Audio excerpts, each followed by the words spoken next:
राजकुमार भाटी जी, लेकिन एनडीए के पास एक चेहरा है, विपक्ष के पास कोई एक सहमति का चेहरा अभी तक नहीं दिखाई दे रहा है। ये सवाल तो उठेगा, आप इसे बेबुनियाद कैसे बता सकते हैं? करनी है इस पे राजकुमार भाटी जी। ठीक है, मैं तो जवाब अपना दूंगा नहीं जी। हाँ, मैं जवाब दे रहा हूँ। आप अगर आपकी बात में मान लूं कि एनडीए के पास एक चेहरा है, तो हमारे पास तो 100 चेहरे हैं। मोदी जी से ज्यादा योग्य, मोदी जी से ज्यादा अनुभवी। लड़ाई तो वही है, हर कोई प्रधानमंत्री बनने का सपना देख रहा है। पांडे जी डिबेट को डिबेट के तरीके से कर चल। राजकुमार जी, मैं सवाल पूछो, फिर मैं आपको बहुत सम्मान के साथ चीजें बता रहा हूं। हमारी आपकी तू मैं तो अच्छी नहीं लगती। राजकुमार भाटी जी, मैं आपको बस चीजें बता रहा हूं। आपका काम बताने का नहीं है, आपका काम पूछने का है। मेरा काम पूछने का भी है, मेरा काम सही जानकारी देने का भी है। गुप्ता का है। राजकुमार भाटी जी, मेरा काम पूछने का भी है, मेरा काम सही जानकारी देने का भी है, और लोगों को उनको सही जानकारी से दुरुस्त करने का भी है, ताकि तथ्यों से इधर उधर ना जाए। अब आप बताइए। इसे आप व्यक्तिगत ना लें। अरे नहीं राजकुमार भाटी जी, हम व्यक्तिगत क्यों लेंगे? आप आपसे सवाल पूछ रहे हैं, आप जवाब दीजिए। आप एक वक्त तो पूरा करने नहीं दे रहे हैं, कैसे जवाब दें? एक आध वक्त तो पूरा करने दो जी। आप अपनी बात रखिए जी। किस तरह का मीडिया में किस तरह का परिवर्तन, आज के मीडिया में पता नहीं किस तरह का परिवर्तन हुआ कि विपक्ष के लोगों से ही सवाल पूछते हैं, सरकार से कोई सवाल। भाटी साहब, आपने सुना नहीं, मैंने आरपी सिंह जी से सवाल पूछा। अब आपको मौका दे रहे हो तो आप मीडिया पे उंगली उठाने लगेंगे। बीच में काट रहे हैं। आप मुद्दे से डिरेल कर रहे हैं ना चीजों को, तो इसलिए हमें रोकना पड़ रहा है आपको। आप बताइए ना, कौन आपका चेहरा होगा? आपका काम रोकने का नहीं है। राजकुमार भाटी जी, आप मुद्दे पर रहेंगे, मैं आपको बिल्कुल नहीं रोकूंगा। मैं आपसे पूछ रहा हूं, विपक्ष का चेहरा कौन होगा? मैं आपको पूरा समय दे रहा हूं। इसका अगर दूसरा अर्थ यह भी होता कि मेरी मर्जी के अनुसार बोलोगे तो बोलने दूंगा, वरना नहीं बोलने दूंगा। राजकुमार भाटी जी, मैं आपको पूरा समय मुद्दे पे ही बोल रहा हूं। आप मुद्दे से अलग मैं कहीं बोल ही नहीं रहा हूं। मैं आपको पूरा समय दे रहा हूं, अपनी बात रखिए। आपका चेहरा कौन है विपक्ष का? एक तो आपने जो सवाल किया, ये सवाल भी बहुत अक्सर जो मीडिया को, एंकर को जरा सा टोक दो। एंकर हमें उपदेश देने लगते हैं कि मीडिया। राजकुमार भाटी जी, हम आपको ना कोई उपदेश दे रहे हैं। आप एक सम्मानित प्रवक्ता हैं समाजवादी पार्टी के। मैं आपसे बस ये सवाल पूछ रहा हूं कि कौन होगा चेहरा विपक्ष का? सीधा सा आप हमें जवाब दे दीजिए। हम दूसरे आरपी सिंह के पास जाते हैं, और भी प्रवक्ता हमारे साथ जुड़े, उनके पास भी जाना है। ये सवाल ही मूर्खतापूर्ण है, और ये देखिए राजकुमार भाटी जी, शब्दों की मर्यादा बनाकर ये बायस्ड सवाल है। राजकुमार भाटी जी, ये बायस्ड सवाल कैसे हो सकता है? मुझे नहीं बोलने देना। राजकुमार भाटी जी, मैं आपको पूरा मौका दे रहा हूं। देना, आप मुझे निकाल दीजिए। आप शब्दों की मर्यादा बनाकर बात करिए। आप शब्दों की मर्यादा बनाकर बात करिए। नहीं दे रहे हैं आप, कुछ भी नहीं बोल सकते इस तरह से। मैं आपको पूरा मौका दे रहा हूं, और एक सवाल मैं पूछ रहा हूं, विपक्ष का चेहरा कौन है, तो आप इसे कैसे आप शब्दों का प्रयोग कर सकते हैं? मैं तो आपको पूरे सम्मान के साथ मौका दे रहा हूं। ये सवाल मूर्खतापूर्ण है। और राजकुमार भाटी जी, आप ऐसे शब्दों का प्रयोग नहीं कर सकते हैं। आप मर्यादित होकर बात करिए।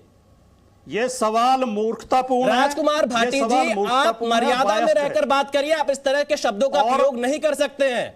आप ये कह दीजिए आपके पास जवाब नहीं है, मैं मान लेता हूं। सवाल राजकुमार भाटी जी, आपके पास जवाब नहीं है, मैं ये मान लेता हूं। आप इसीलिए आप शब्दों का प्रयोग कर रहे हैं। राजकुमार भाटी जी, आप इसीलिए आप शब्दों का प्रयोग कर रहे हैं क्योंकि आपके पास जवाब नहीं है। मेरे पास पूरा जवाब है, लेकिन आप मुझे एक भी वाक्य बोलने नहीं दे रहे हैं। राजकुमार भाटी जी, मैं आपको 30 सेकंड का पूरा मौका देता हूं। अभी तक एक भी वाक्य नहीं बोलना। आपने मुझे एक मिनट दे रहा हूं, मैं चुप हो रहा हूं। आप अपनी बात रखिए, लेकिन आप अपनी बात रखिए। चलिए। हाँ, मैं अपनी बात रखता हूं। पहली बात तो मैंने इस सवाल को इसलिए खराब बताया कि भारत का जो संविधान है वो चेहरे की बात करता ही नहीं है। यहां प्रधानमंत्री नहीं चुना जाता है भारत में। पहले भारत का संविधान पढ़िए, चुनाव प्रणाली पढ़िए। यहां 543 सांसद चुने जाते हैं, संसद सदस्य चुने जाते हैं, फिर वे अपना नेता चुनते हैं। इसलिए मैंने कहा जिस सवाल पे आप बिखर गए। दूसरी बात, जब आप रोहन गुप्ता से ये पूछ रहे थे कि आप तो आम आदमी पार्टी को बी टीम बताते थे बीजेपी के, उससे गठबंधन कैसे कर लिया, तो मुझे पूरी उम्मीद ये थी कि आप आरपी सिंह जी से भी ये पूछोगे कि जो ओम प्रकाश राजभर अभी 1 साल पहले भाषणों में ये कह रहे थे 2022 के चुनाव में कि मैं योगी को वहां पहुंचा दूंगा, योगी आदित्यनाथ को, जहां भीख मांगी जाती है, भीख मांगनी सिखा दूंगा उनको। उससे बीजेपी ने कैसे गठबंधन कर लिया, उससे बीजेपी ने कैसे एनडीए में ले लिया। जिस व्यक्ति के लिए देश के प्रधानमंत्री मोदी जाके महाराष्ट्र में कह रहे थे कि ये भ्रष्ट लोग हैं, 70,000 करोड़ का घोटाला किया है, उसे उप मुख्यमंत्री पद की शपथ कैसे दिलवा दी एनडीए ने। जिस किरीट सोमैया, जिस हसन मुशर्रफ के लिए प्रेस कॉन्फ्रेंस करके ये कह रहे थे कि इसे जेल में होना चाहिए, उसे मंत्री की शपथ कैसे दिलवा दी।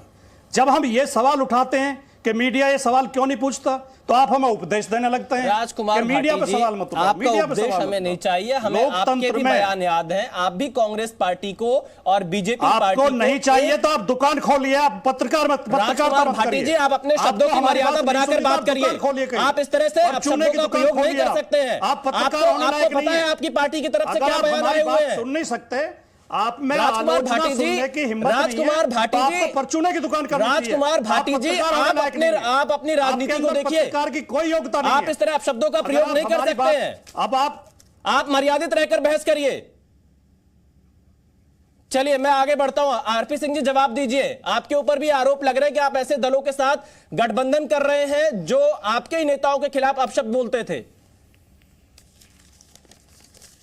जी, परंतु आज तो वो कह रहे हैं कि हमें मोदी जी की जो नेतृत्व पसंद है और हमें जो हमारी पार्टी की या हमारी सरकार की जो नीतियां पसंद है। जो आप इनसे मूल प्रश्न पूछ रहे हैं उसका उत्तर ये देंगे नहीं कि ऐसे ही जवाब आपको देंगे कि आपको आप पे प्रश्न उठाएंगे, मीडिया पे प्रश्न उठाएंगे, जो क्योंकि इनके पास नेतृत्व है नहीं।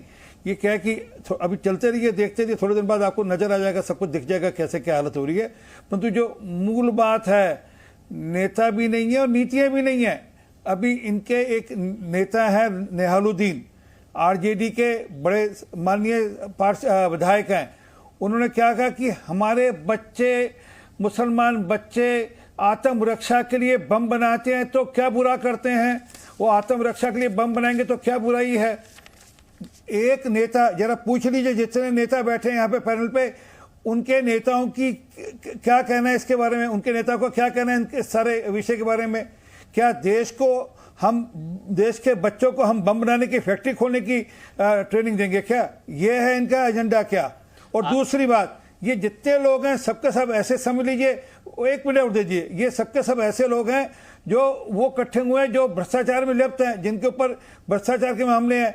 ममता बनर्जी के साथ अभिषेक बनर्जी हैं, केजरीवाल साहब का सिसोदिया और सत्येंद्र जैन है, राहुल गांधी और सोनिया गांधी दोनों बेल पर बाहर हैं, और लालू यादव और तेजस्वी यादव के खिलाफ मुकदमे चल रहे हैं। लालू यादव खुद सजा याफ्ता मुजरिम है भ्रष्टाचार के मामले में। जी न्यूज़।